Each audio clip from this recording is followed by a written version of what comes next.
Permettez-moi de vous présenter M.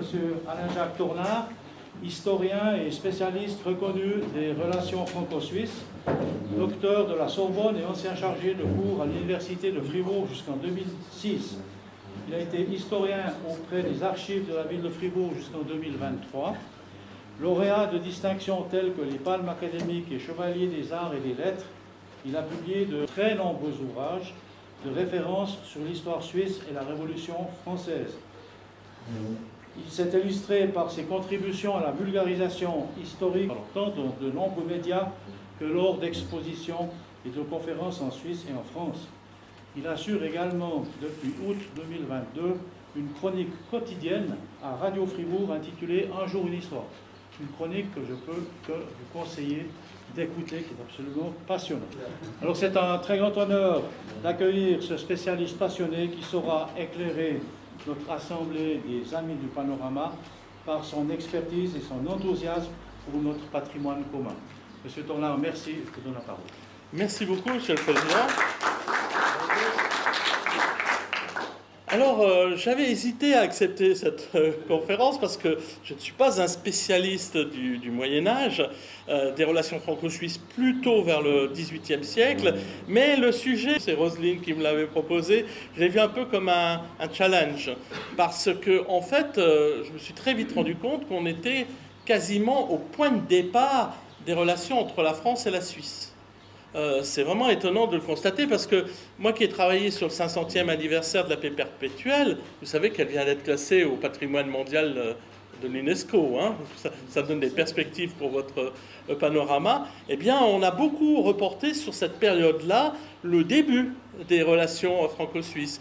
Et puis en fait, non, si on regarde bien, il y a eu déjà des choses qui se sont passées avant. Alors ce qui m'a étonné, c'est qu'en me penchant sur cette fameuse bataille de Morat, quand même que Pierre Streit présente comme la bataille suisse la plus célèbre, cette bataille dont on parle toujours, d'ailleurs je lisais dans...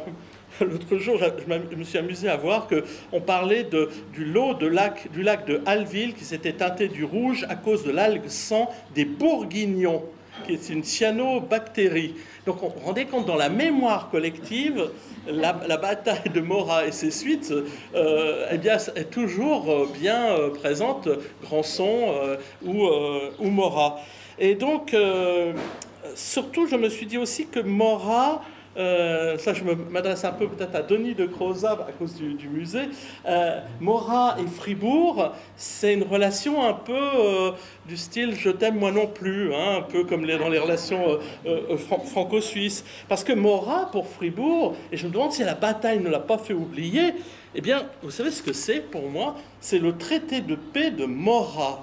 Vous connaissez ce traité de paix du 16 juillet 1448, mais qui impose à Fribourg, c'est-à-dire que Berne, la Savoie, impose à Fribourg des conditions extrêmement humiliantes et financièrement désastreuses, suite à une guerre que les Fribourgeois avaient glorieusement perdue.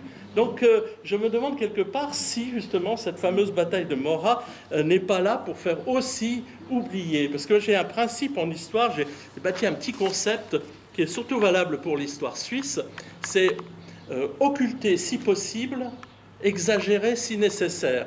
Alors dans l'histoire suisse, on a exagéré bien des aspects, puis on en a occulté beaucoup d'autres. Et parmi ceux-ci, eh bien, c'est la place tenue par les Français. Parce que moi, quand je regarde votre fameux panorama, magnifique panorama, je me dis, mais il n'y a pas, bien entendu, il n'y a pas de Français dans cette bataille. Il y a des Bourguignons, mais les Bourguignons, ce sont... Je ne vous fais pas le topo sur la bataille, je pense que vous la connaissez. Les Bourguignons, ce n'est pas du tout la France à cette époque.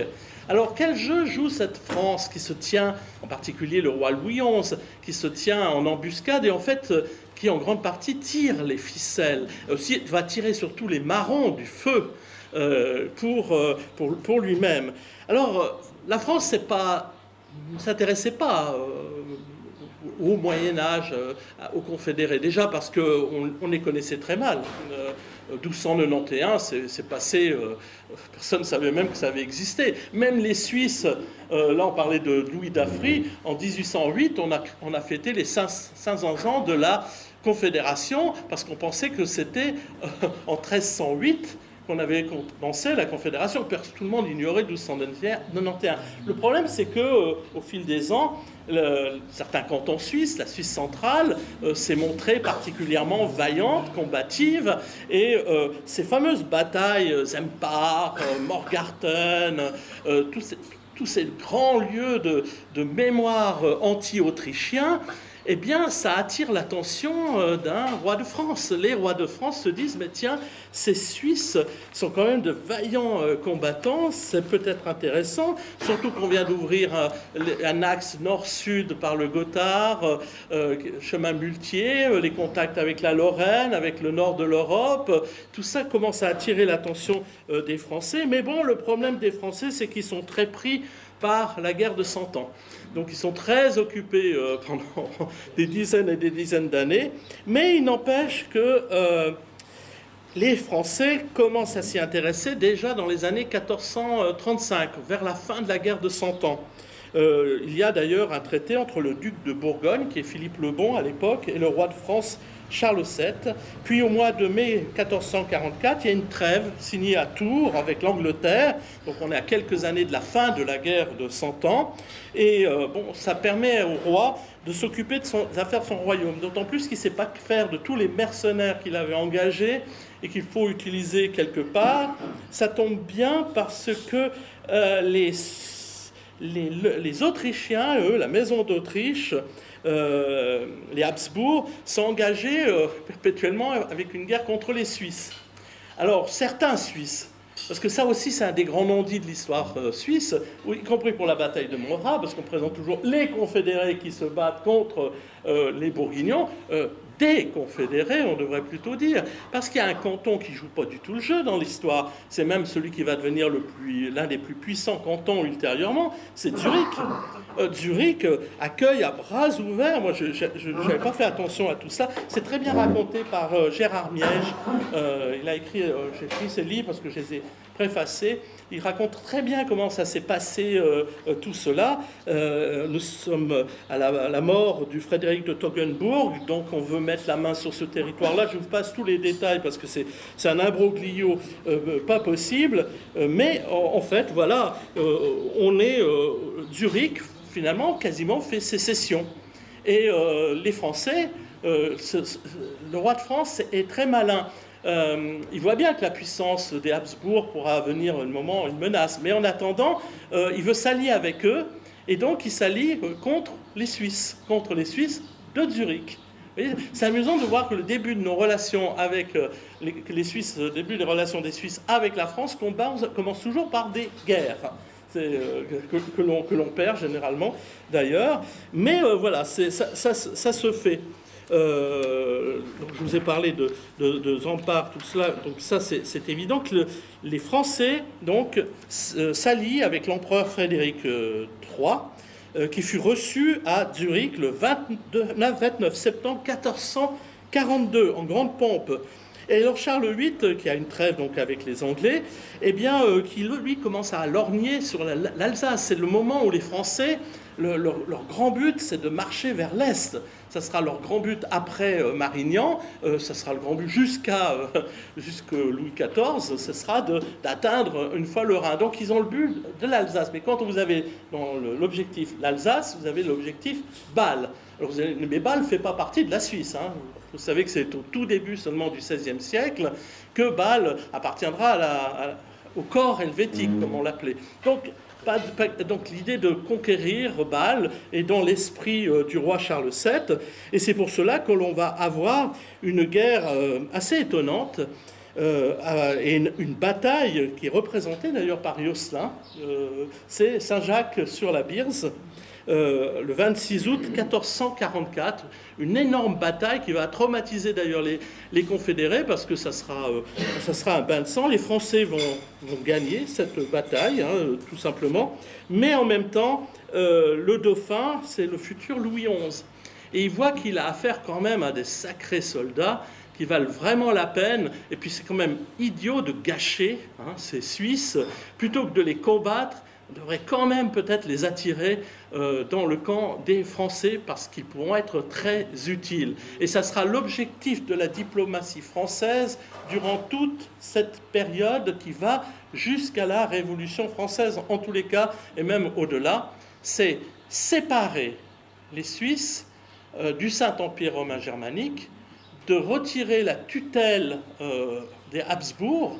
Je ne vous fais pas un dessin, mais vous savez que le château de Habsbourg ne se trouve pas à Vienne, mais se trouve dans l'actuel canton d'Argovie. Je ne vous apprends rien en vous disant cela. C'est une famille qui n'a jamais, jusqu'à Napoléon, parce qu'on montre là cette fameuse visite, mais un des grands cadeaux de Napoléon, ce n'est pas l'acte de médiation, c'est le traité de Lunéville de 1801, où les Autrichiens sont enfin obligés de reconnaître l'existence de la République helvétique. Ils ne l'avaient jamais reconnu auparavant. Donc tout ça, ce sont des objectifs qui se mettent en place à ce moment-là. Et finalement, bien, on décide de créer une alliance avec les confédérés. Il y a d'abord un traité, c'est à Ensisheim, nous sommes en Alsace, le 28 octobre 1444. Et quelques années plus tard, en 1453, Charles VII confirme la paix d'Ensisheim en signant à Montil-les-Tours le premier traité d'alliance dans lequel il accordait aux Suisses sa protection et son désir de les voir commercer dans son royaume. Que le roi, dit-il, fait un accord et convention durable avec les cantons de ne leur être jamais contraire, ni à leurs successeurs, par lui, ni par ses sujets, et ne donner aide, secours, ni faveur à personne qui voudra entreprendre de les molester. Que les habitants et sujets des cantons de toute qualité pourront passer et retourner avec tous leurs biens, équipages, armes et bagages par tout leur royaume, sans aucun trouble, et y commercer, pourvu qu'à l'occasion de cet accord, il ne soit contrevenu à aucun point du traité. C'est ce qu'on appelle la nation la plus favorisée. Et c'est le point de départ de l'établissement suisse en France, qui prospérera dans les siècles suivants, et j'allais dire presque jusqu'à nos jours, puisque la communauté suisse en France est importante. Ils ne payaient pas d'impôts en France, par exemple, ils ne servaient pas dans l'armée, ils disposaient, si vous étiez militaire, de leur propre justice. Et donc, voilà qu'en 1461, Louis XI succède à Charles VII. Et lui, d'ailleurs, s'empresse de renouveler l'alliance. Et lui, dans son idée, tôt ou tard, c'est de mettre aussi la main sur la Franche-Comté, d'affaiblir le Bourguignon, Charles le Hardi, Charles le Téméraire, comme on l'appelle. Lui, il veut abattre cette puissance parce que c'est l'ancienne Lotharingie qui est là. Et le Bourguignon, lui, qu'est-ce qu'il veut? C'est réunir ses territoires de l'Artois et plus au sud, de faire la jonction. Et que veulent les Bernois? Les Bernois, c'est une puissance montante. La puissance montante de la Confédération. On appelait ça d'ailleurs la plus grande des petites puissances européennes, Berne. On n'imagine pas, mais Berne, à un moment donné, pouvait quasiment jouer dans la cour des grands. Et Berne a une idée en tête, c'est de conquérir la Franche-Comté. Pourquoi la Franche-Comté, qui n'est pas un pays très riche, mais il y a le sel. Et ça, c'est très intéressant. Le sel, c'est l'or blanc de l'époque. Le problème, c'est que les petits cantons de Suisse centrale ne voient pas cela d'un bon œil. Donc, vous voyez les divisions internes. Ce qui m'a fait dire, d'ailleurs, que les pires ennemis des Suisses, c'était les Suisses eux-mêmes. Parce que là, je peux vous dire qu'ils se détestaient cordialement. Et donc, voilà, ils se retrouvent avec les Bernois, avec les mêmes ennemis. Charles le Téméraire monte sur le trône de Bourgogne en 1467, après la mort de son père Philippe le Bon. Et lui, d'ailleurs, n'avait pas l'intention, c'est aussi un non-dit de l'histoire, parce qu'on nous présente toujours comme un méchant Charles le Téméraire. Il y a eu un très beau livre, voilà, Charles le Téméraire et la Suisse, je vous le recommande, parce qu'on voit que c'est pas le méchant Charles le Téméraire, il n'avait pas vraiment l'intention de s'attaquer aux Suisses. D'ailleurs, à Morat, je crois même qu'il était plus ou moins chez lui. Il devait y avoir une alliance, c'était un statut particulier, je crois qu'il y avait quelque chose à dire, mais ce sont les Français qui, en sous-main, le fameux Louis XI se dit, mais je vais laisser faire le travail aux Suisses, je veux abattre, il a été humilié humilié Louis XI, hein, vous vous souvenez de Péronne, etc. Lui, là, il se dit que mais affronter Charles le Hardi, c'est difficile, il faut qu'il se piège lui-même. Et le piège, ben, il va se refermer sur les Suisses, d'ailleurs, qui vont, on parle toujours des fameuses batailles, mais il y a d'abord eu une bataille célèbre, c'est la bataille d'Héricourt, hein, déjà l'année précédente, 2 ans même avant, où il va perdre déjà une bataille très conséquente face aux Bernois. Alors, et donc, Louis XI ne demande pas mieux de laisser les Suisses seuls affronter l'armée du Bourguignon. Et d'ailleurs, il fait des concessions énormes. Hein. C'est Dirauer qui raconte cela, que Berne a été soudoyé par Louis XI et qui prend l'initiative des hostilités avec Bâle et Strasbourg. Strasbourg, qui est une ville alliée des Suisses. Hein. Tandis que Charles cherchait à éviter tout affrontement militaire avec les 8 cantons. Et donc Berne se place à la tête d'une coalition, comme vous le savez, dont Fribourg fait partie, et ainsi que Lucerne.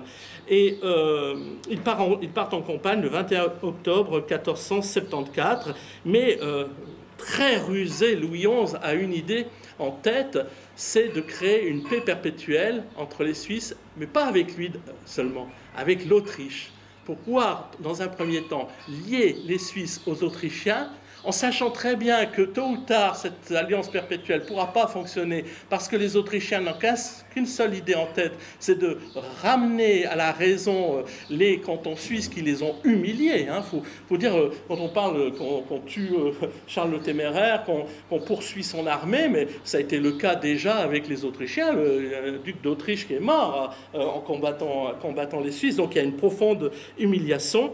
Et donc, le 6 septembre 1474, à la Diète fédérale, Taxatzung, à la réception de la paix perpétuelle, les agents français font des nouvelles propositions affirmant que Charles voulait la guerre et que le roi leur offrait son alliance en vue de cette éventualité, avec en prime pour chacun des 8 cantons, en particulier Fribourg et Soleure d'ailleurs, une somme annuelle de 2000 francs de l'époque, ce qui est énorme, à titre de pension annuelle, et ce jusqu'à la fin de son existence, pour peu que les Suisses restent bien dans la ligne française naturellement.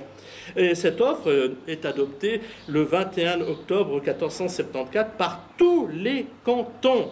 Et pendant 2 ans, les cantons, les confédérés furent constamment sollicités pour poursuivre la lutte contre le duc de Bourgogne par l'empereur, le duc d'Autriche, le duc de Lorraine et surtout le roi de France. Mais il n'intervient jamais.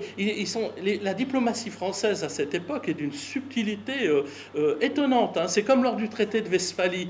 Vous savez, l'autre jour, j'étais à Bâle, et puis il y a une grande statue à Wettstein, puis on met toujours en valeur le Wettstein qui signe pour les Suisses le traité de Westphalie, qui émancipe la Suisse mais tout a été négocié en coulisses par les Français, et c'est au dernier moment qu'on dit aux Suisses, allez-y maintenant, monsieur Wettstein, monsieur le bourgmestre de Bâle, allez, c'est vous qui allez signer. Mais ça, c'est pour la photo. Enfin, il n'y a pas de photo, mais c'est pour le portrait. Et donc, voilà, le résultat des courses, eh bien, nous allons jouer le jeu. Je ne vous raconte pas, bien sûr, l'histoire de toutes ces batailles, puisque vous la connaissez même mieux que moi, mais au traité de paix de 1476 à Fribourg, ça va se passer avec toujours la France en catimini, qui veut en finir avec le Téméraire. C'est pour ça qu'on va le poursuivre jusqu'à Nancy. On se disait, maintenant on a pris le pactole, on a conquis des territoires, eh bien, pourquoi aller jusqu'à Nancy? Ça sert à rien. Ben non, parce que les Français veulent en finir avec Charles le Téméraire. Alors, le résultat des courses, c'est que la France va s'agrandir. Artois, Anjou, des tas de territoires vont devenir français.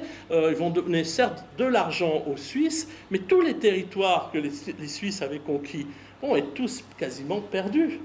Alors on va conserver Morat. Hein. D'ailleurs, c'est un ancêtre de Louis d'Affry, le landamman de la Suisse, qui était déjà présent, qui commandait en second à la bataille de Morat. La ville de Morat ayant été encerclée, c'est lui qui commandait. Il va devenir d'ailleurs plus tard, quelques années plus tard, un des premiers baillis de Morat, l'ancêtre du préfet, je crois qu'il n'est plus là, donc qui était en présence là-bas.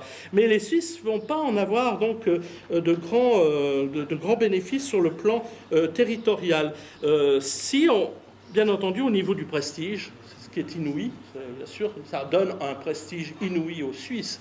Dans l'Europe entière, on a parlé de la bataille de Morat. C'est pour ça que c'est vrai que pour votre panorama, vous avez cet atout. Il faut jouer la carte internationale parce que c'est une bataille qui a marqué les esprits. Ça a été la meilleure publicité pour les Suisses qui pourront ensuite se vendre comme mercenaires parce que voilà, ils sont auréolés d'avoir vaincu quand même Charles le Téméraire. Ce n'est pas à la portée de tout le monde. Donc c'est vraiment quelque chose de très important pour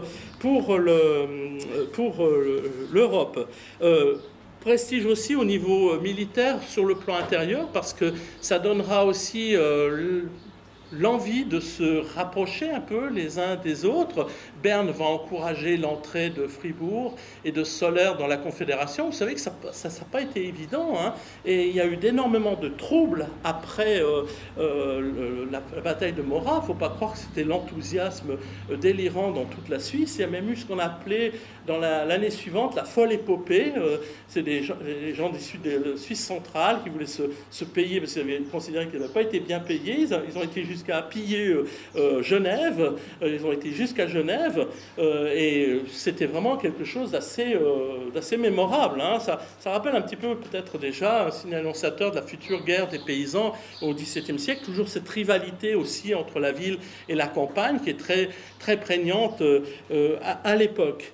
Alors les Français, justement, là, se rendent compte qu'il y a une carte à jouer. C'est-à-dire que pour régner sur les Suisses, il faut contribuer à les diviser, c'est-à-dire à jouer les médiateurs entre eux.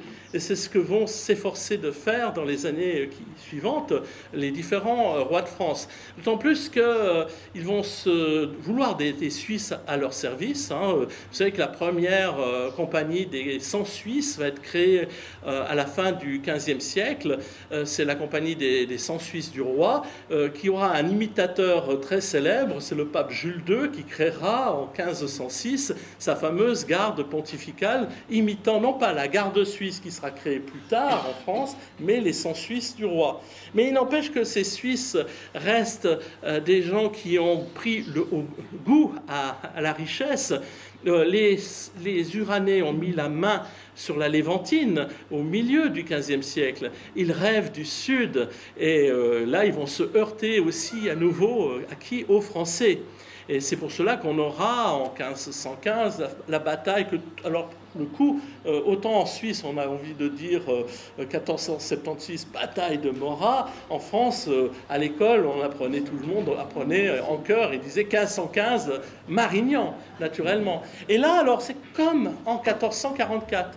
C'est ça qui est intéressant, c'est le même processus qui est reproduit. Les Français battent les Suisses à Saint-Jacques-sur-la-Birse. Les Français battent, avec l'aide aussi d'autres peuples comme les Vénitiens. Les Vénitiens ont beaucoup aidé pour la victoire de Marignan. Ça, c'est une autre histoire. Donc, ils ont vaincu. D'ailleurs, François Ier peut mettre une magnifique médaille. J'ai vaincu ce que seuls Jules César avait vaincu. Donc, et là, il offre une paix qu'on ne peut pas refuser. Vous savez, généralement, les vaincus, on les humilie. Là, c'est le contraire. On leur fait un pont d'or. Et ça sera ce qu'on appelle la paix perpétuelle de Fribourg en 1516, qui a été classée en effet au patrimoine mondial de l'UNESCO dans sa catégorie. Donc c'est vraiment extraordinaire, qui sera suivi ensuite par une alliance perpétuelle en 1521 qui sera signée à Lucerne. Et là, vous voyez, tout ça c'est un héritage de ce moment de l'histoire de 1476. Et sur la longue durée, ça va continuer à jouer un grand rôle parce que les Suisses continueront à vivre sur ce passé prestigieux. Machiavel, pas pour rien qu'il disait que si les Suisses avaient voulu, ils auraient pu dominer l'Europe. Après, les Français diront que les Suisses étaient une armée, ce que les os sont un corps humain. On avait vraiment une image extraordinaire à travers le monde. Mais les Français continueront à avoir plusieurs objectifs qui datent de ce moment-là, c'est-à-dire qu'ils se méfient beaucoup de Berne. Donc toute la diplomatie française n'aura de cesse jusqu'à la fin du XVIIIe siècle, jusqu'à justement Napoléon Bonaparte, qui concrétisera tout ça, c'était d'abattre Berne. À tout prix, il fallait casser les reins de Berne. parce que Berne était trop importante, trop puissante, et risquait d'être une menace. C'était perçu comme ça. D'autant plus après la Réforme, bien entendu. Après Marignan, juste après, il y a la Réforme, et cela va accélérer les choses, parce que Berne protestante va tirer profit de cela pour avoir une grande hostilité envers la France, et dès qu'elle le peut, elle nuit à la France, même si elle contribue quand même au service de France elle-même. C'est des paradoxes de l'histoire. Il faut en être du service de France, même si on est un adversaire de la France. Et la France comprend qu'il vaut mieux avoir les Bernois avec soi que contre soi. Mais n'empêche que si vous lisez tous les rapports d'envoyés aux diplomates, dans les instructions, comme on les appelle, c'est à la première occasion, vous cassez Berne. Et ça va se produire en 1798. C'est pour ça que vous avez ce magnifique tableau. Napoléon Bonaparte fait une tournée promotionnelle à travers toute la Suisse, de Genève à Bâle. Il s'arrête à Morat, où il rencontre Louis d'Affry. Il discute de politique. Il se souvient, Napoléon Bonaparte, qu'il a rencontré le père, dont je viens d'écrire la biographie, le père Louis-Auguste Augustin d'Affry, qui commandait la garde suisse au moment du 10 août. Napoléon Bonaparte a participé, était spectateur de la bataille du 10 août. Il a dit d'ailleurs que jamais il a vu une bataille comme ça, c'était terrifiant. Lui qui a vu des combats absolument inouïs, ben c'est le combat qui lui a fait le plus peur, parce que c'était la population révoltée. Donc il profite de l'occasion que la France va envahir la Suisse en 1798, et c'est l'occasion inespérée pour les Français d'enfin d'abattre Berne. Et on créera même pas seulement le canton de Vaud, le canton d'Argovie, mais aussi un canton d'Oberland, autour de Thun, pour vous dire. Donc voilà. Et l'autre chose, c'est l'émancipation de la Suisse du Saint-Empire romain germanique. Alors ça commence en quelques années après, 23 ans après la bataille de Morat, c'est la guerre de Souabe. Et là, on commence à détacher les cantons suisses du Saint-Empire, c'est les prémices. Ça continuera avec 1648, le traité de Westphalie, presque une émancipation totale de la Suisse par rapport à la maison d'Autriche, traité de Lunéville dont je vous ai parlé, et surtout la fin du Saint-Empire romain germanique en 1806, qui met définitivement un terme à la présence autrichienne, d'autant plus que les Français vont inclure à ce moment-là les enclaves autrichiennes en Suisse, dans les Grisons, Taraspe et Résons. Donc vous voyez comment cela se met en place à ce moment-là, pas seulement après 1516, on a beaucoup écrit, nous, que c'est le moment de l'histoire, mais je me rends compte qu'en fait, on a largement sous-estimé la place que tient ce moment précis de l'histoire, et ça sera peut-être, si vous mettez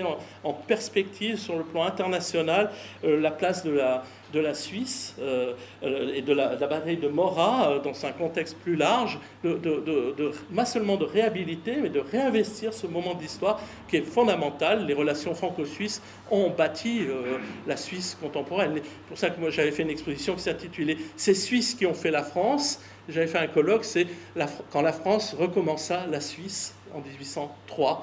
Voilà. Et puis, je ne vais peut-être pas faire plus long parce que je vois que j'arrive à la demi-heure et j'avais promis de faire une demi-heure. Je vous dis juste que le suaire de Morat de 23... Oui, c'était le 23 novembre, pour être précis, 1797.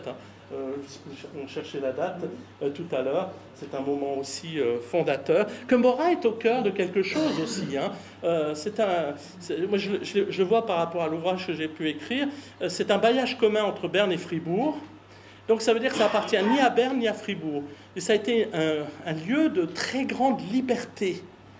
Étonnamment, c'est pour ça que vous avez beaucoup, même avant la Révolution, des gens qui viennent s'installer sur les bords du lac, tout près d'ici, au Levenberg par exemple, et parce que finalement, une année sur deux, c'est pas le même bailli, donc on peut jouer un petit peu sur cela, et c'est pour ça que les D'Affry qui n'étaient pas forcément en odeur de sainteté à Fribourg après les événements de la Révolution, se sont installés longtemps installés ici, à Presles. Presles, ça fait partie de Morat, c'est là qu'habitait Louis d'Affry. Louis-Auguste Augustin d'Affry avait des liens très étroits avec Courgevaux, je crois aussi, ça ne fait pas partie, je crois encore de...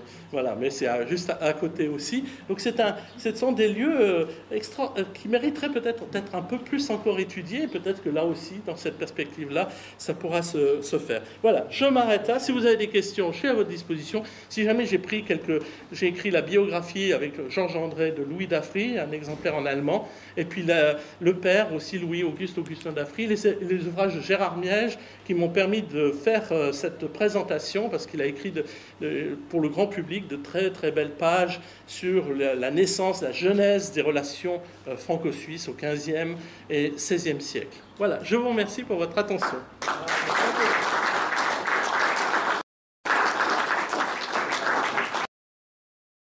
Voilà, maintenant je passe la parole à notre président d'honneur, Gaston Maillard, qui a demandé à prendre la parole pour une petite cérémonie.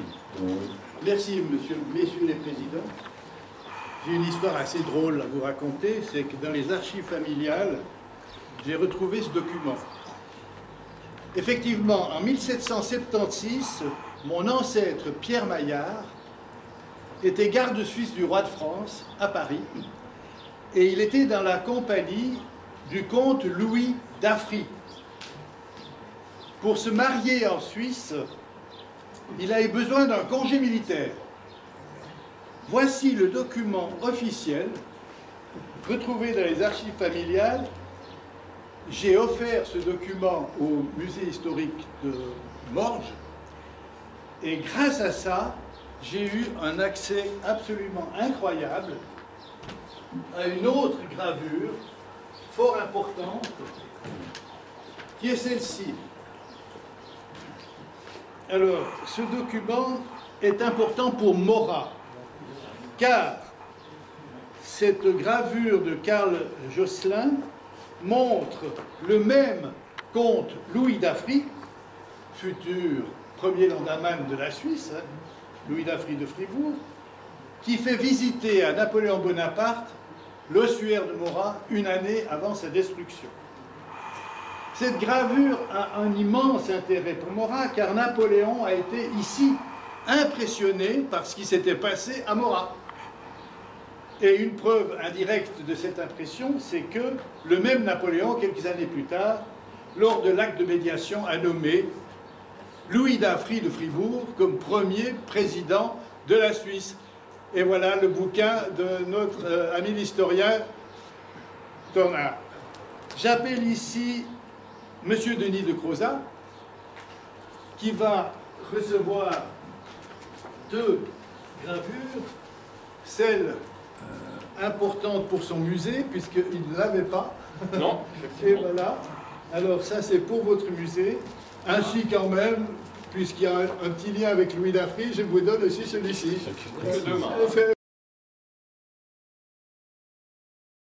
Appelé aussi des autorités communales, M. Rudolf Herren. Monsieur Rudolf Herren, j'aimerais faire un geste pour votre commune. Vous savez comment je connais votre commune depuis l'âge de l'enfance, et mon grand-père venait toujours m'apprendre à nager ici à Maurras quand j'étais tout petit garçon.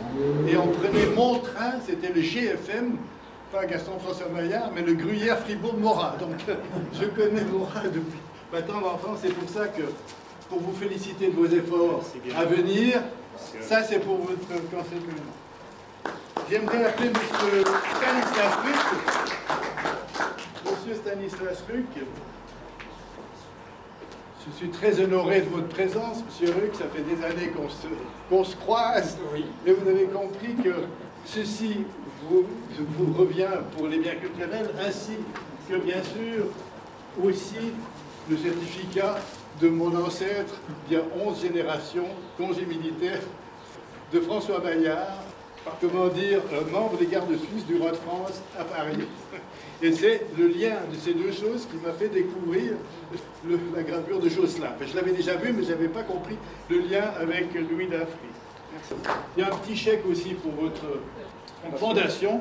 Je fais un geste parce que vraiment, vous aurez besoin de moyens. Et c'est un nécessaire. Il y en aura beaucoup d'autres si vous avancez. Je m'engage à ce qu'il y ait beaucoup de donateurs le jour où vous posez la première pierre et que ça avance. Et enfin, M. Stéphane Moret, vous l'avez déjà reçu parce que je suis venu vous voir personnellement à l'oratorisme tout à l'heure. Je ne voulais pas vous rater. Alors, conclusion très brève. Nous sommes à la veille de la célébration du 550e. Il ne faut pas rater le train. Le train, il passera qu'une fois. Nous voulons encourager la Fondation par ce don. Il y en a eu déjà d'autres, il y en aura d'autres, comme je viens de le dire. L'association est très fière d'avoir démarché la commission suisse de l'UNESCO. Je connais personnellement Thomas Zeltner, qui est un de mes collègues médecins au départ, et qui a été tout à fait d'accord pour que le comité suisse de l'UNESCO appuie totalement l'inscription. Et le reste, comme tu l'as dit, Président, ça suivra avec le Bourbaki, le Thun, le Wochermarkart panorama de Thun, et peut-être l'Alpineum aussi, qui est le témoignage des grands glaciers de la Suisse. Enfin, voilà, cette œuvre du panorama, le jour où elle sera présentée au public, avec si possible, en fait, non seulement le tableau lui-même, mais utiliser les moyens modernes d'une présentation audiovisuelle dynamique qui varie et puis qui donne un soutien d'intérêt, ça va apporter un plus énorme à la ville de Mora, à sa région et à toute la Suisse. Bonne continuation. Bravo.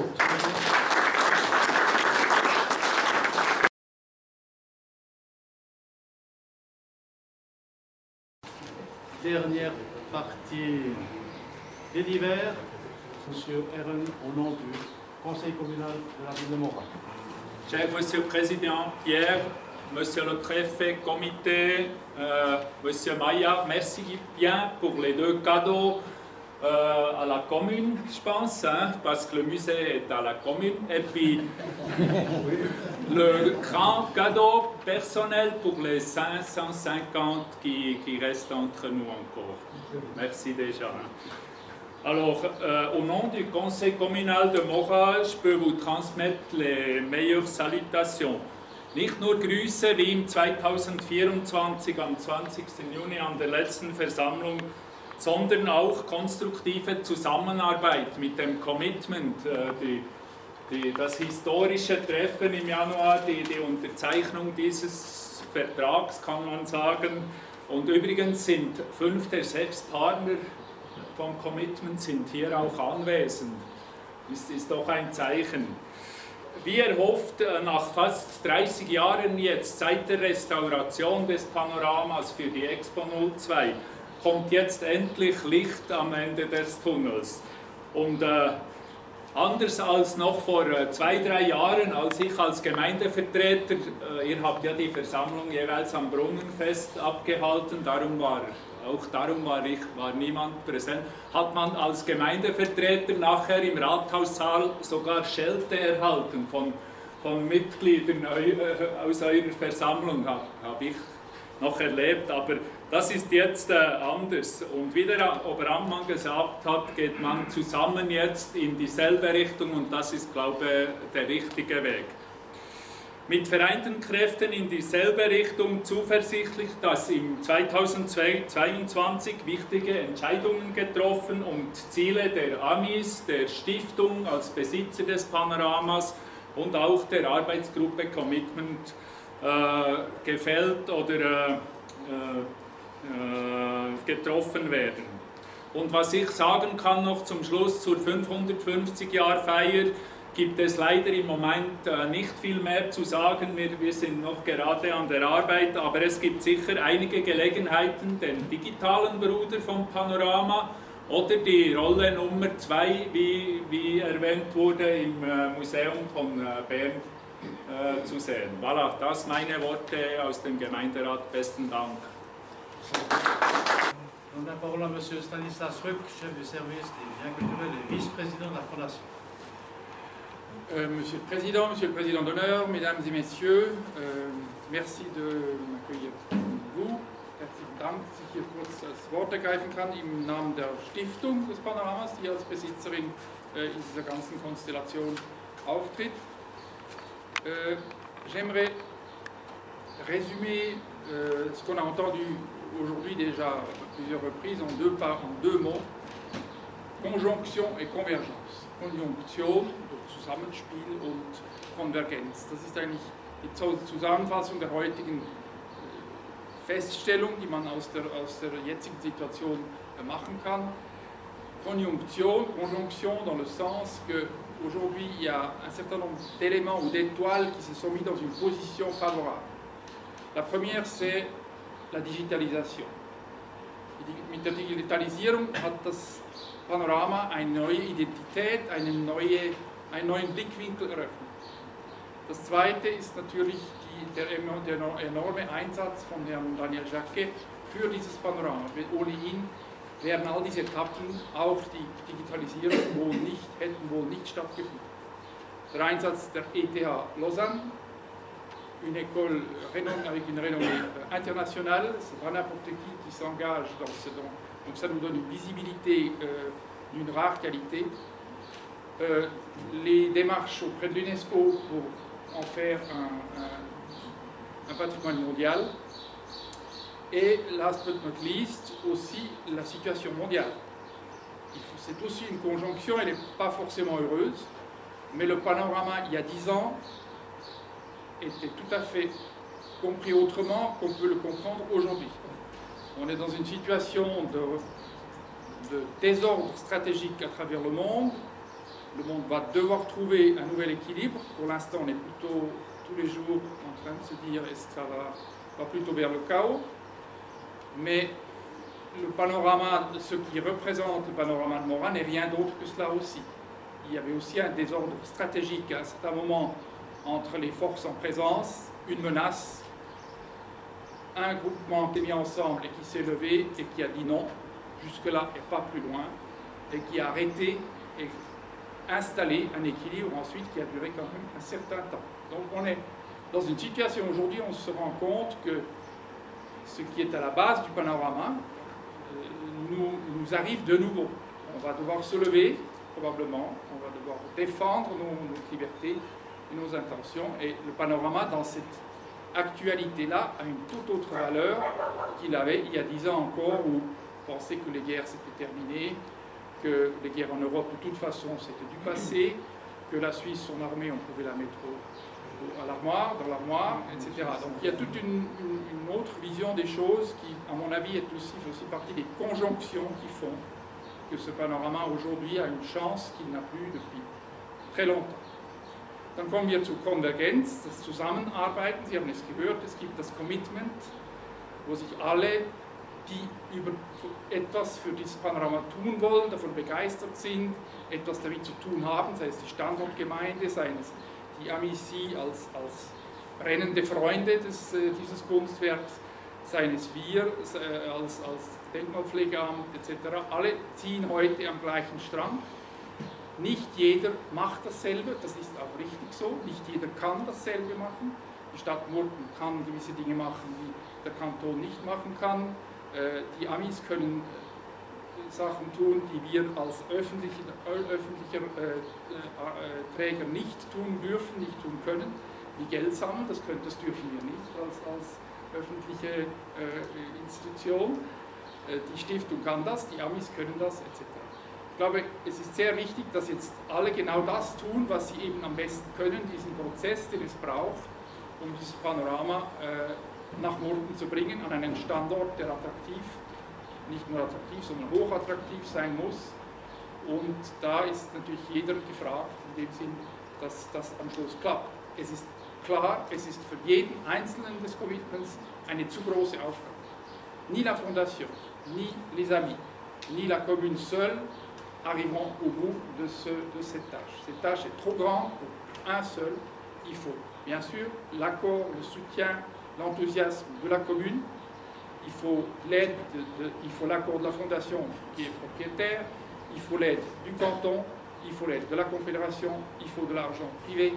Sinon, ce projet n'arrivera pas au bout. C'est une grosse affaire, et si on veut en faire une affaire qui vit et qui vivra longtemps, il faut vraiment une collaboration étroite et intense. Mais je crois que jamais les étoiles ont été aussi bonnes pour réussir. Le travail est encore à faire, mais on a une Fenêtre temps. Wir haben ein Zeitfenster von etwa 2 Jahren. Sie haben diese Ausstellung gesehen, die Digitalisierung, all diese Sachen, die werden das Panorama in aller Munde bringen. Und diese Zeit, wenn wir die nutzen, dann sollte es gehen. Wenn jetzt nicht, dann schaffen wir es wohl für die nächste Generation nicht und dann bleibt dieses Panorama im künftigen Kulturgüterdepot. Der Platz ist vorgesehen, aber ich wäre wirklich froh, man müsste es nicht dort hindern. Aber der Platz wäre da, wenn es dann halt sein müsste. Aber ich hoffe. Zum Standort nur kurz. Effektiv, es ist ein spezielles, es ist nicht irgendetwas. Das Panorama ist ein Kunstwerk von nationaler Bedeutung. Le Panorama est une œuvre d'art d'importance nationale reconnue en tant que telle par la Confédération. Donc, dans une pesée d'intérêt, cela peut quand même jouer un rôle. Même si dans le choix de l'endroit définitif, on n'est pas tout à fait dans les clous au niveau de la réglementation. Mais, malgré tout, une règle est toujours que s'il y a un lieu où, dans la réglementation en vigueur, la construction d'un volume nécessaire à l'accueil du panorama est possible, eh bien, on est presque obligé de prendre ce lieu, parce que d'aller dans un autre lieu qui serait même un peu mieux, mais où on est totalement en contradiction avec la réglementation en place, ou les lois en place, ça, dans une pesée d'intérêt, ça ne tiendra pas là. Donc, le droit d'exception existe, mais il doit être extrêmement bien motivé par l'exclusion de toutes les autres possibilités, l'exclusion qu'on doit pouvoir démontrer, sinon on n'arrive pas. Was ich nur noch sagen könnte, ist, es gibt Standorte in Murten, mehr will ich nicht dazu sagen, aber es gibt Standorte, die gehen, auch rechtlich gehen. Also ich bin guter Dinge, dass wir die Lösung finden werden und dann weiter. Herzlichen Dank. Monsieur Maillard aussi, merci pour votre soutien et puis on y va. Bravo.